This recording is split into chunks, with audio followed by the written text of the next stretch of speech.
What's up guys, Nintenjoel here once again, and it is time for a pretty cool video.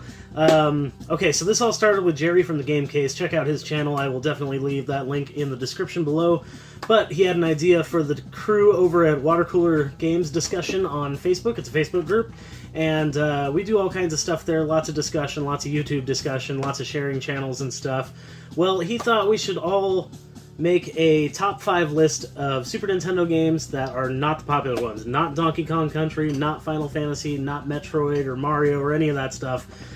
5 a little more uncommon games, and our personal 5 that we play the most. And I have 5 for you guys, and 2 of them are actually Super Famicom games, because Super Famicom and Super Nintendo is pretty much the same thing, and both of these games are totally worth owning a way to play them. It's totally worth it. So, I'm going to start off with Number 5. Number 5 is Magic Sword, an awesome Capcom side-scrolling beat-em-up game that is just amazing. You get more powerful. When you beat a boss, you get a better sword. Your character changes a little bit. He gets stronger. And you can have a sub-character that's always following you around, and you can switch them out. Throughout the level, you get keys. These keys unlock doors, and sometimes enemies pop out, but most of the time, another character pops out, and you can choose to go with them or jump over them, and they'll leave an item as well. So either way, you get an item out of it. And if you collect the same character twice, your character actually levels up. So for instance, if you get the ninja, and another door you open has the ninja, if you grab him, I believe that you get a stronger version of him. I'm pretty sure that's how it works. But anyways, the ninja's my favorite. The dragon is my favorite. There's so many levels. It's like 55 levels on this tower. A lot of them are selectable at the beginning of the game, up to like the 33rd, with some intervals. Some you can't select, but some you can, up to about the 33rd floor, I believe. But Magic Sword, awesome beat 'em up by Capcom. Highly recommended. Great graphics, awesome gameplay, great music. Definitely one that needs to be talked about a little bit more. Definitely over like Donkey Kong Country or something like that.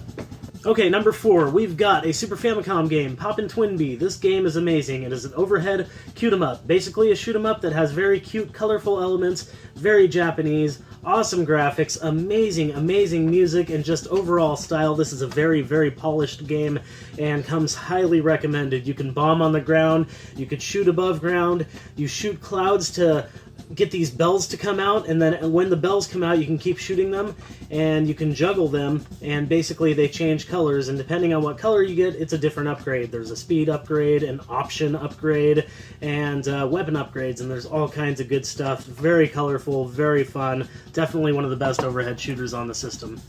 Okay, number 3, we've got a side-scrolling adventure game. Super Adventure Island 2 is quite a departure from most of the Adventure Island series, which is pretty basic stuff. They're basically just platformers. Super Adventure Island 2, however, is an adventure game much like Zelda 2 or Battle of Olympus or Ys 3, minus the RPG elements. But you can increase your health, you can get weapons and armor, you go back and forth through areas that you can unlock with new items or abilities, much like Metroid. And it's just a lot of fun. It's really colorful, great music, a lot of island themes, and just so much fun. Really neat overworld, and just a lot to do, and is a great time. I play that game all the time.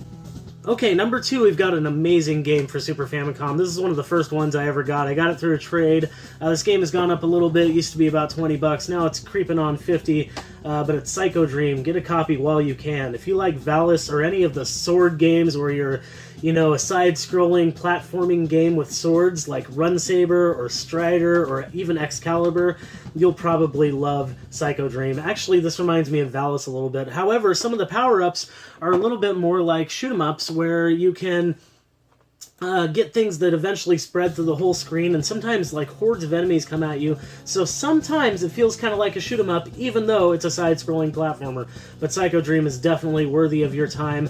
Find a way to play it. It is so good. And my number 1 pick for Super Nintendo game that is not totally popular, definitely a great game that people do talk about, but is definitely not as popular as, say, Mario or Donkey Kong or Metroid, Pocky and Rocky.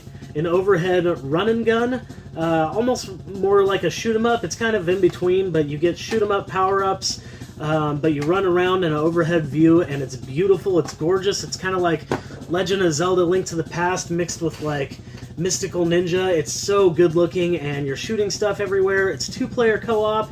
It's very cute. It's kind of a cute 'em up. Also kind of like Poppin' Twinbee, and it's just a lot of fun. The music is amazing. The graphics are amazing.